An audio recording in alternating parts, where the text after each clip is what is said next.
Yes, dear students, now we start with the second category of diseases, and that is fungal diseases. Fungal diseases are those diseases which is caused by fungi.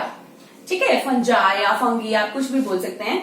तो fungal diseases जो होती हैं, that is mainly इसके अंदर जो हमारी species responsible होती हैं, प्लीज ध्यान से सुनेंगे. Epidermophyton, trichophyton, trichophyton and microsporum.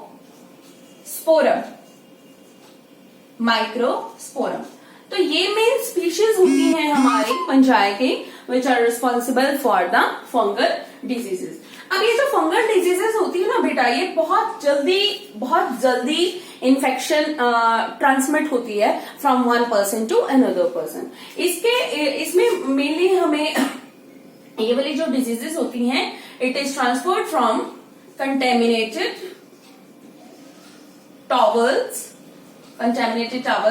Towel, ठीक है, या टाल्स जिसे हम बोलते हैं, contaminated towels and combs, clothes et cetera. तो खासकर जैसे आजकल बहुत ह्यूमिड सीजन है ना, लाइक वाटर वेपर बहुत ज्यादा ट्रैप्ड है एयर में. तो आजकल के टाइम पे, आजकल के मौसम में या आजकल का जो हमारा वेदर होता है, इसमें बेटा कभी भी किसी के भी यूज्ड टाल्स, कॉम्स, क्लोथ्स या दूसरी जो आइटम्स होती हैं वो यूज नहीं करना चाहिए, otherwise infection can be spread very easily. Clear? Okay.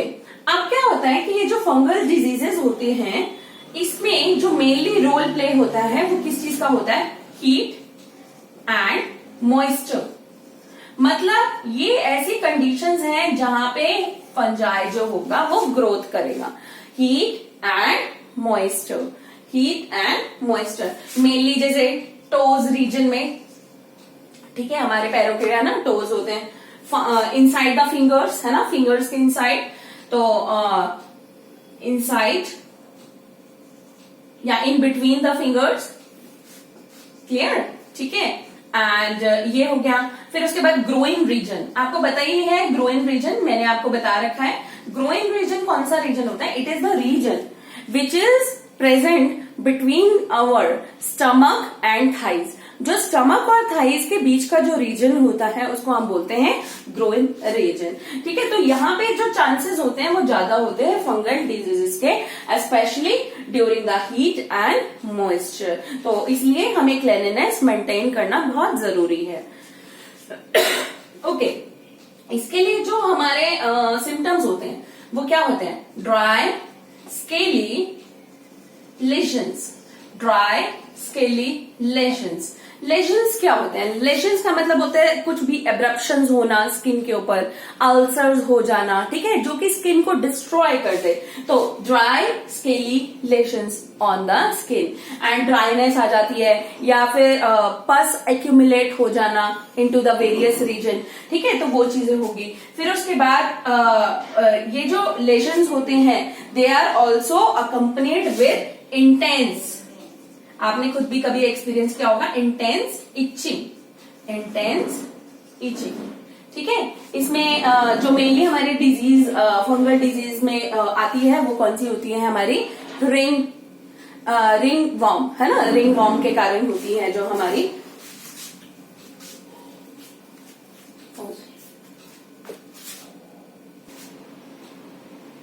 Yes dear students, तो जैसे हमने आपके 5 टाइप्स ऑफ डिजीजेस कवर किए हैं, हम एक बार रिकॉल करते हैं सारे examples that we have covered in all types of infectious diseases.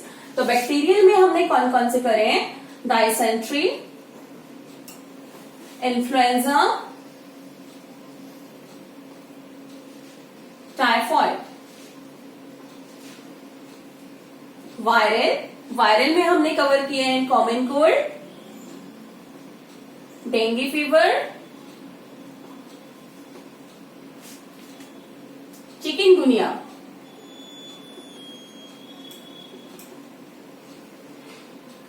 Protozoan में malaria cause by plasmodium, fungal में रिंगवॉर्म, हेलमिंथिक में ascariasis, filariasis,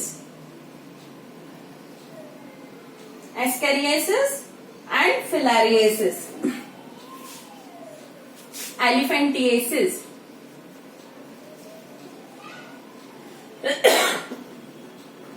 Okay, so now let's move on towards the next topic, that is, अब इतने सारे types of diseases हैं, तो क्या हमारे पास वेज होंगे through which we can prevent and control the spread of this diseases. सबसे पहले personal hygiene,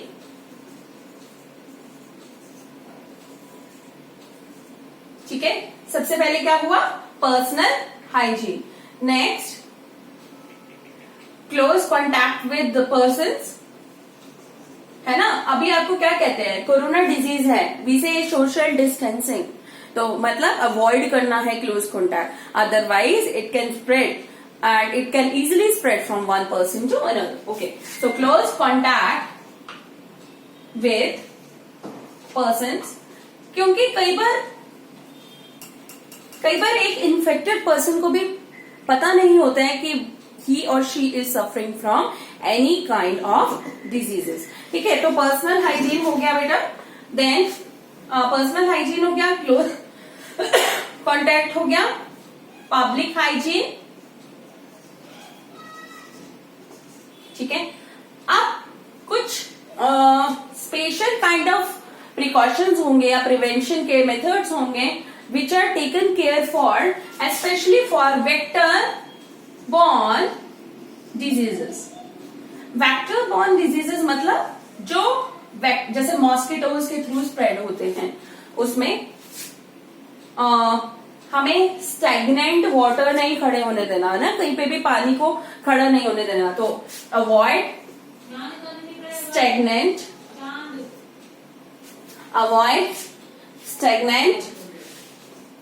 water, avoid stagnant water, है ना. क्योंकि अगर स्टेगनेंट वाटर होता है तो it becomes a breeding place for mosquitoes.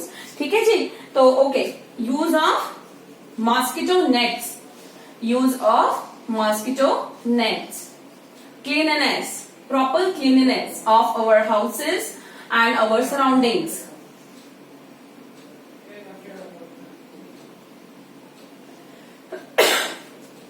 अच्छा, एक और होता है, हम क्या करते हैं, एक टाइप ऑफ फिशेस होती है, एक स्पेशल काइंड ऑफ फिश होती है हमारी, जिसे हम बोलते हैं gambusia fish. Introduction of gambusia fishes.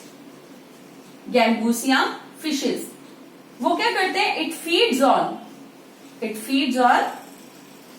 Larva of mosquitoes. इससे क्या होता है कि जो मॉस्किटोज होते हैं उनकी पॉपुलेशन ऑटोमेटिकली क्या हो जाती है, रिड्यूस. ठीक है, उनकी पॉपुलेशन क्या हो जाएगी, रिड्यूस. फिर इरेडिकेशन ऑफ वेक्टर्स का इरेडिकेशन करना, है ना. जो मॉस्किटोज हैं उनको इरेडिकेट कर दो, उनको क्लीन कर दो. तो eradication of vectors in breeding places.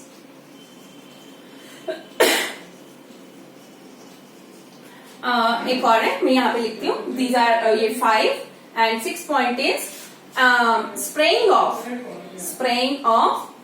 insecticides,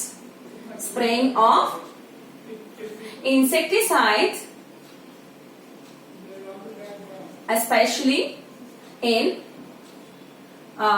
breeding places, है ना. या तो ब्रीडिंग प्लेसेस लगा लो, एंड आपके जो डिचेस होते हैं, डिचेस मतलब जहाँ पे जो हमारे खड्डे होते हैं, ठीक है ना, या जहाँ पे हमारा पानी इकट्ठा होता है ना, आपको बताइए है, मैन होल्स जो होते हैं, तो वहां पे इंसेक्टिसाइड्स को स्प्रे करना.